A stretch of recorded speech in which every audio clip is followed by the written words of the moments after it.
Hey, folks, welcome to Affiliate Nerd Out. I'm your nerderator, Dustin House, spreading that good word about affiliate marketing. You're going to find me here every Thursday, 12 o'clock Pacific time on LinkedIn Live with a guest of mine and my guest today, Stephen. Man, you spell it Steve with a V, but I have to spell it with the PH. What happened there, Stephen? I spell it with a PH, but when you say Steve, Steve, and you use it. But now it's funny. I live in the Bay Area. I live in Oakland. So every time somebody sees my driver's license, they pronounce it Stephen because of Yeah, Steph Curry. But maybe I should change it to Root, Steph Root. beautiful. You do you. Hey, welcome to the Nerdatorium, sir. Thanks. I wanted to show you something. I know you got the giant stuff in the background. So I Oh, wanted to good. just put my Red Sox hat on. I And didn't I think I'm originally from New England, so I'm a Red Sox fan, diehard Red Sox fan. But I did want to point out that since the Red Sox won or broke the curse in okay. 2004, that was 21 years. In those last 21 years between the Red Sox and the Giants, those two teams have won one third of all the World Series championships. Excellent stat. I absolutely love Yeah. that.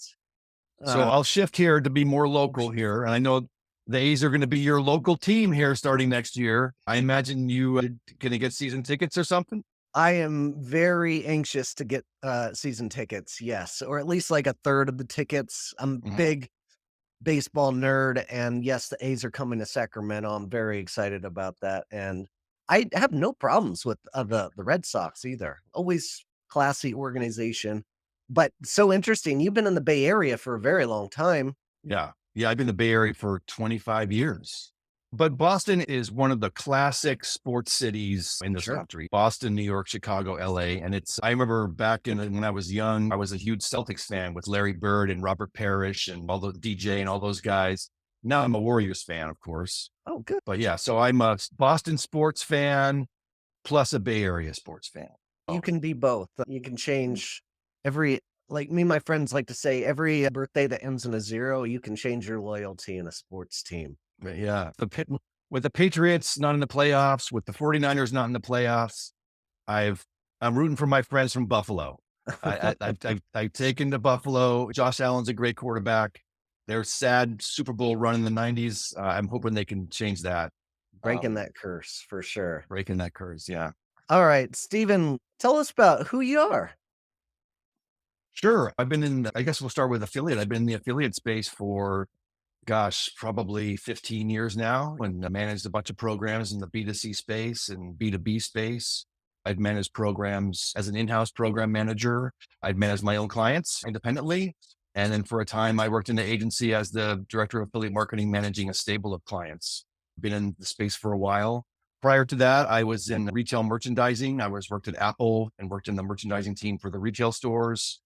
And then going even before that, I worked in politics coming out of college. I was hoping to change the world and make people's lives better. But after a number of years and making no money, I decided it was time to shift to marketing. The internet was blowing up. So that's what brought me to a marketing role and ultimately to California and ultimately to affiliate marketing. Yes, yes. And I think my first experience with you is as you had a table at Affiliate Summit working for what's the DNA company you used to work for? Oh, Ancestry. Thank you, ancestry.com, Yes. and I was working for a coupon site at the time, and I was begging you for trademark rights, and I came to your table I came to your table trying to ask Uh, you, like, on the spot, and you just gave me this weird look and pushed me off, and, like, looking back on it, it was pretty funny, but I liked your attitude at the table, and we've been friends since and acquaintances yeah. throughout the years and, see each other, and so glad that you could make it today and join me in the Nerdatorium here, so why don't you I also tell Oh, want to mention one thing that you and I have in common. We're both veterans. You're a Marine veteran. I'm an Army veteran. And thanks. I just want to thank you for your service, man. same to you, I didn't realize that about we never had that conversation, we'll have to have that next time see each Sure. other. So, speaking of serving, what do you do and who do you serve out there? Right now I'm a free agent. Right now I'm looking for a new opportunity. Like I said, I've been in the B2B space and B2C space. Most recently in the B2B space, working for Bill.com and Pluto that are accounts payable automation platforms. I think that B2B space and the affiliate B2B space has matured quite a bit over the last several Mhm. years. You've got some SaaS companies, and that Notion comes to mind. They have a great product and they have a very robust affiliate program. They're a product led company. They've done really well. And if you're an affiliate manager out there looking for ideas for an affiliate program page, go to Notion. They have the best page out there. Oh, interesting. They've got a whole Notion document. That document doesn't do it justice. They got everything you would ever need to use as a Notion affiliate partner. That's what I've been serving lately, but looking for an opportunity to find a company to help me or let me help them grow their affiliate channel. Awesome. Yes, free agent, and your resume is really incredible. Like, you've worked for a lot of big companies out there, uh, Mhm. and you're an in-house manager. You love that. I love that spot for you, and I enjoy that spot as well. I think it's a really good gig, and hope you find your way to a great company that you're great with. But our topic of the Thank you. day is all about Honeygate. This is Honeygate, super hot yes. right now. There's a guy named Megalag that wasn't even on my radar until a couple of weeks ago, who came out with this YouTube video that highlights the fact that Honey goes and is taking money out of the pockets of influencers. And if you haven't gone and seen the video, I'm going to link to it below. Go give it a Mhm. look, but it is a huge topic. Can you tell us a little bit more about what Honeygate is? Honeygate is basically Lag showed that, or he's making the accusation that Honey, that which is a browser extension that allows users to find coupons as they're making purchases, is basically fraudulent and stealing the commissions from affiliate partners, affiliates, and content creators and influencers, because the way Honey works is you want to make a purchase at a e-commerce site, and you're online and you go to the product, and then if you have the browser, a browser extension, it will notify you that flash up, oh, there's a coupon available.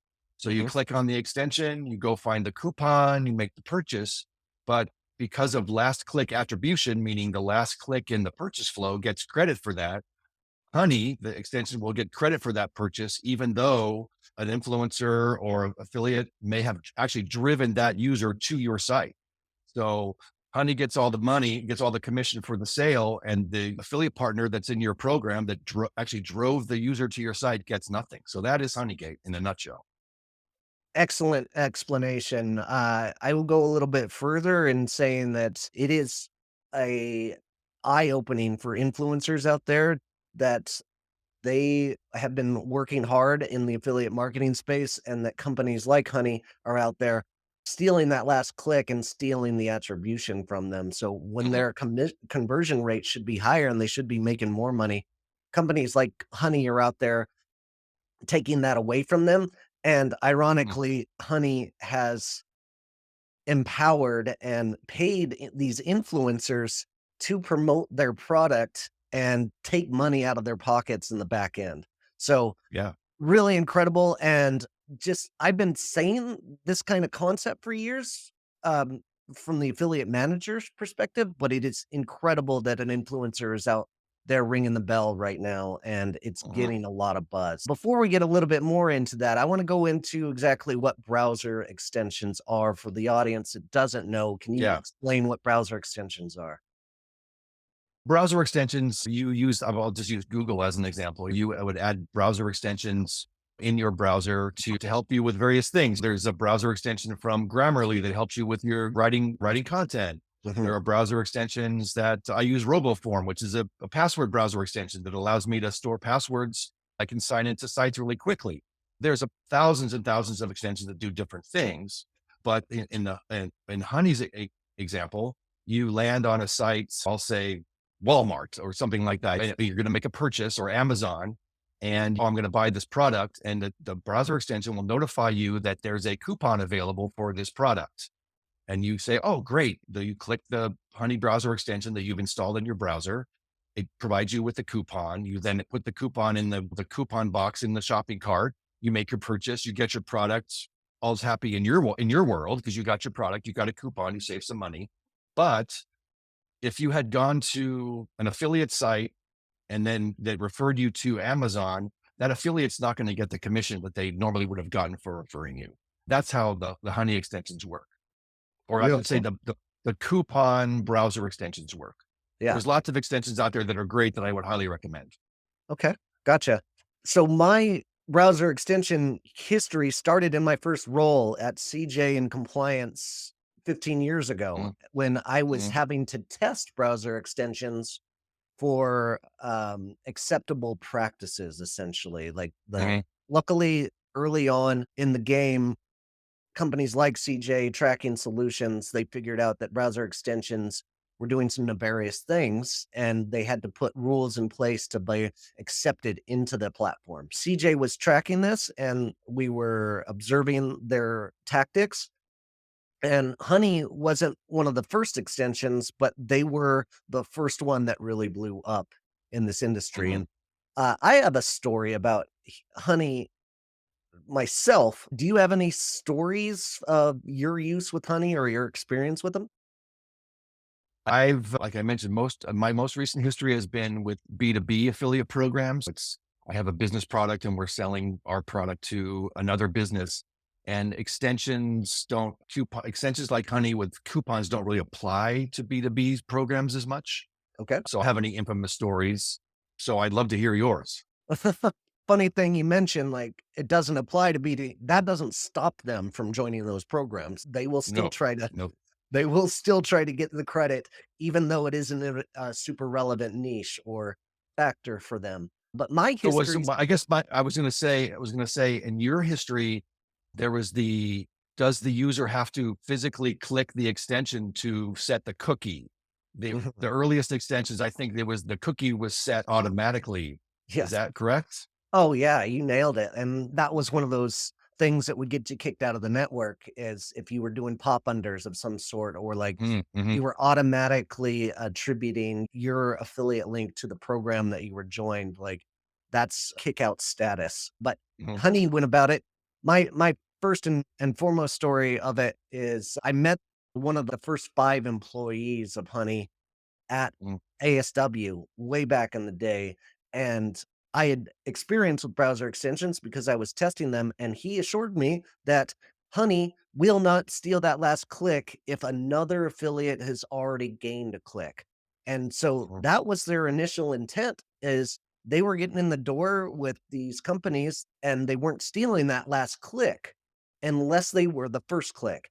And I love that concept, and I was on mhm. board with that concept, and that is something that they held true for years, and I don't know when that changed. It could have been when they got acquired by PayPal. Maybe it was sometime before, and they just swept it under the rug, but it has been going 5 years strong since then. I know their strategies changed, but that is the first story that I recall of having them in there. But a lot of the exposure that they're getting right now from that YouTube video, in your opinion, do you think it's all true? He made a lot of claims and he did a lot of research, but did you see any holes in the stories? Anything that you thought was absolutely true and maybe not so true? I think one of the things that you need to consider with using extensions, it's pretty obvious how they work. If a user clicks on the extension and it's last click attribution, the extension is going to get credit. But I think the responsibility for this falls onto the affiliate manager of that program. What is the strategy? Are you looking to make all the purchases bottom of the funnel and Honey gets all the credit?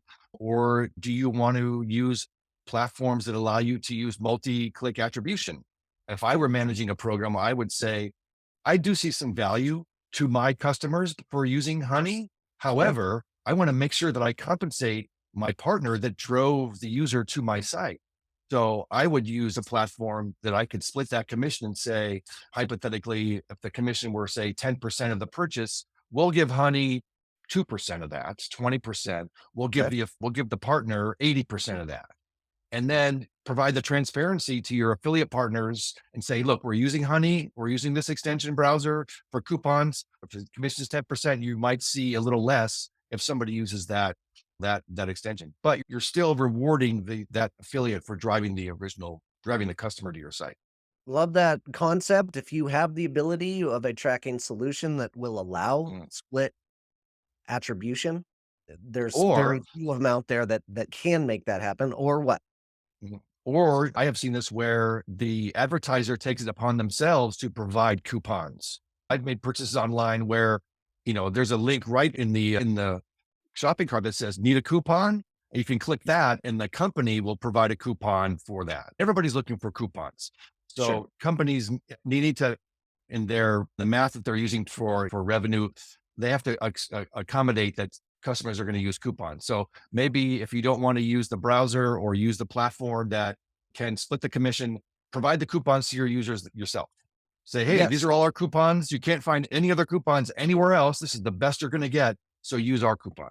That's a great point. I love that strategy. Another thing that I suggest to companies, if they really want to work with coupon sites and extensions like Honey, come up with 2 affiliate programs. One is for all of your content and influencers. Have them all Mm, bucketed in this really extensive, like, great network that you have, and then come up with another affiliate program that is just for coupon sites and extensions, and pay them 2%, and just accept that you're gonna pay both of them. You're gonna pay both affiliates. If you get clicks on both of these, platforms, you're gonna pay both affiliates, but the coupon sites, they get 2%, the content site gets 10%. Everybody wins in that scenario, even though you're paying a little bit more. that's great. That's a great way to do it. If you're on a platform that doesn't have the ability to split that attribution, that's like, I've never heard that idea. That's great. Have two programs. Stick your coupons and your extensions in one program, your partners in another, and you can split the commission that way. That's a great idea. I thank you, appreciate it. Not mine originally, but, like, I came up with it with, a couple of friends of mine that and have been holding strong to it. I find it a good strategy for those out there that Hmm. absolutely want to attribute things like that to their affiliate program and get credit. That's a Hmm. way to do it. You can, work around. So, we're talking about value of Honey. Do you think they bring any value? I think they bring value mostly for the consumer. Trained to look for deals now. We're all trained to look for coupons. I do believe having a extension like Honey in your program provides value for your user.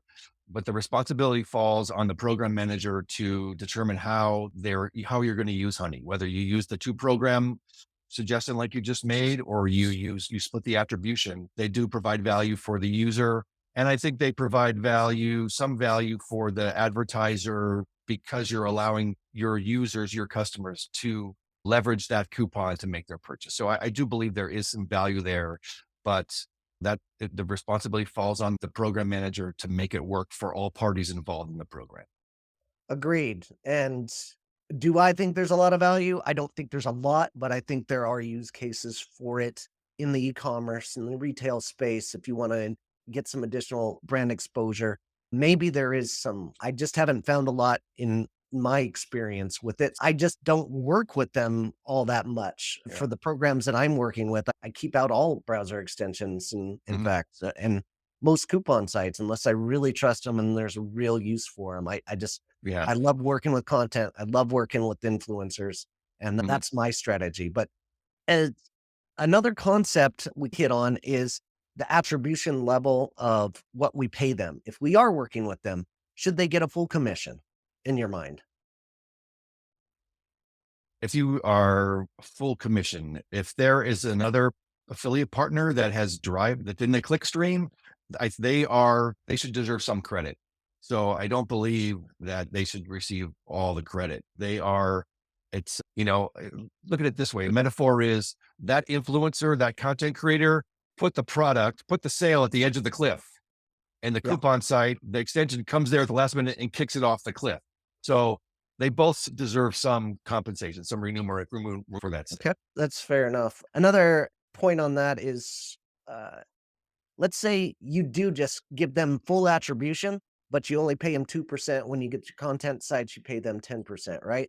With that other 8% savings, you can take that and bucket it into getting in sponsorships. So make that a new budget for Hmm. your outreach to campaigns and working with influencers that won't just accept affiliate commissions. They want a sponsorship up front. Use that budget that you saved the money of that Yeah. 10%, use it and give it back to those sponsors. I think that's a really responsible way to go about it if you Mhm. are going to work with them.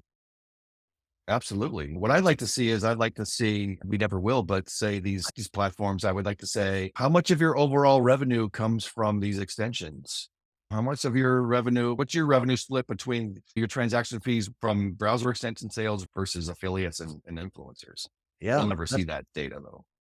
great question. But you know what platform you should be taking a look at? One that doesn't work with affiliate coupons, and that is Inflection. My Mhm, team over at Inflection, we do not bring coupon sites to our brands that we're working with. We are looking for top of the funnel influencers that are going to make a difference. And then we're giving them closing coupons in their landing pages to help mhm, close that deal right now instead of them going offsite, finding a coupon elsewhere, and then coming back to your site. So help mm, your brand close right now with custom made landing pages that are designated to sell to the audience of your influencers.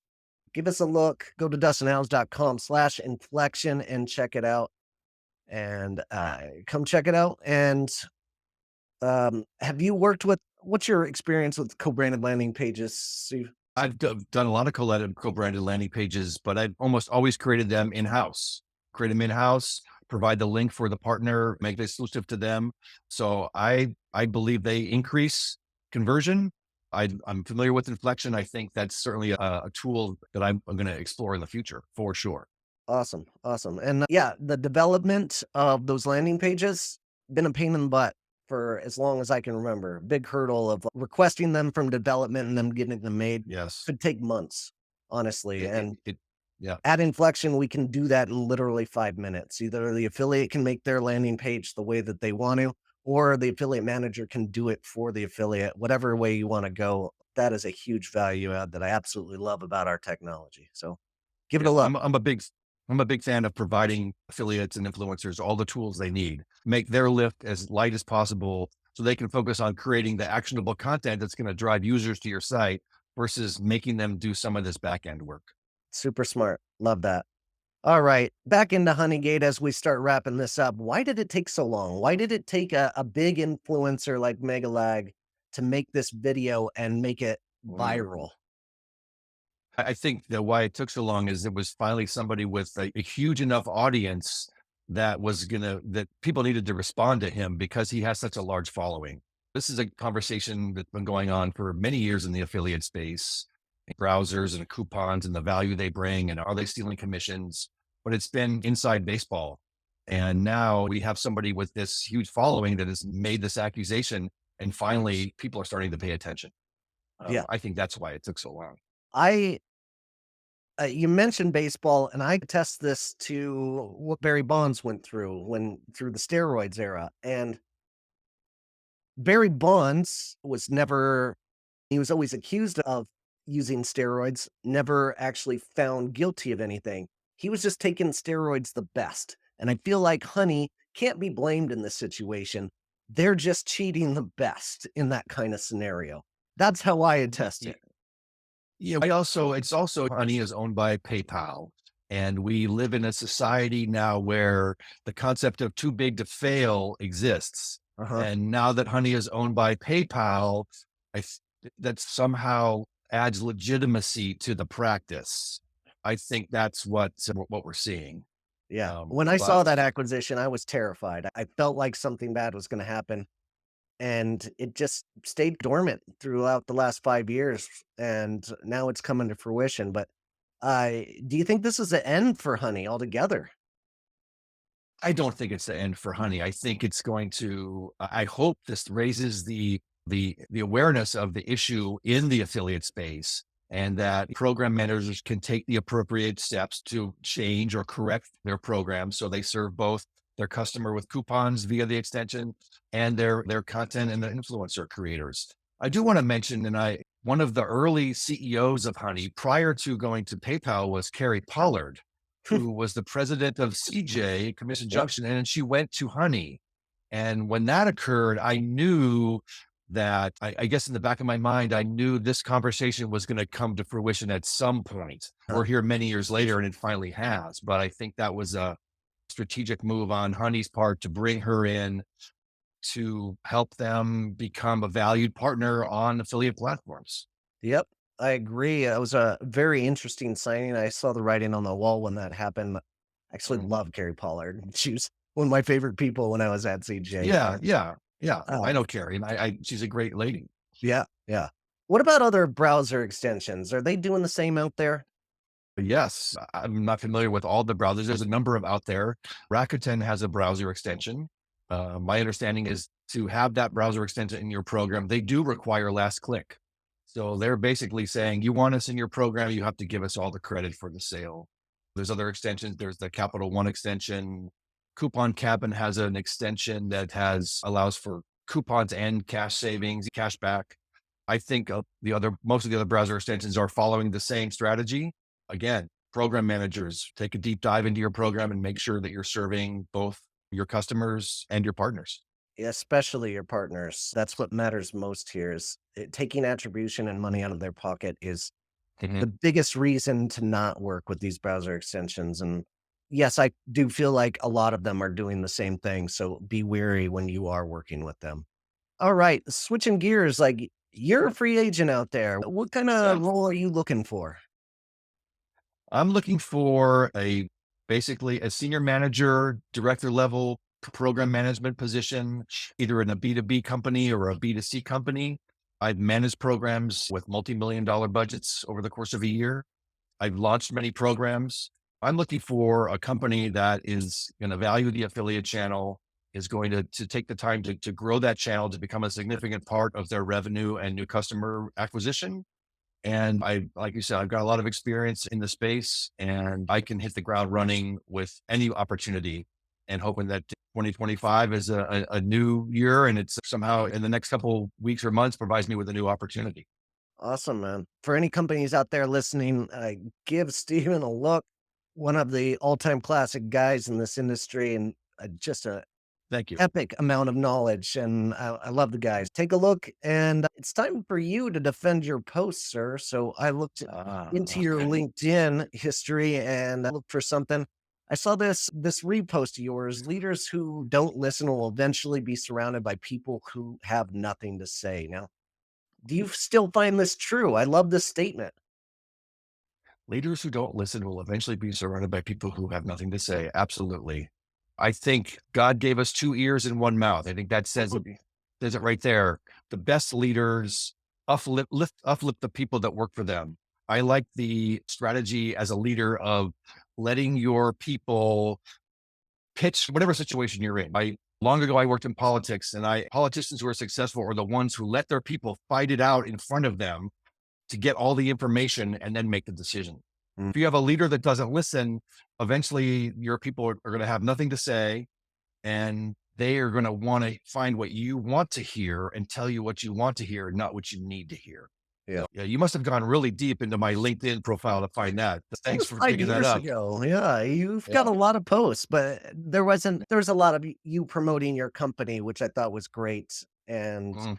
but that was one that just seemed a little bit personal, and I love the quote all itself, and I feel the same way, like, I Mhm. wanna work for a company that is going to listen to the affiliate manager and take in that equation Yeah. because that their digital marketing experience is gonna be great, and, they're good to listen to. Alright, as we wrap up, how do we connect with you, Steven? I'm on LinkedIn. It's LinkedIn Stephen Root, StephenRot. You can reach out there, and I'm more than happy to communicate about a program opportunity. Or if you have questions regarding affiliate program management and just want to shoot some questions my way, I'm happy to help you that way as well. Fantastic. All right, man. Thanks for your time. Appreciate you. And for you folks out there watching, keep on recruiting, and we'll see you out there. Thanks, Dustin. All right.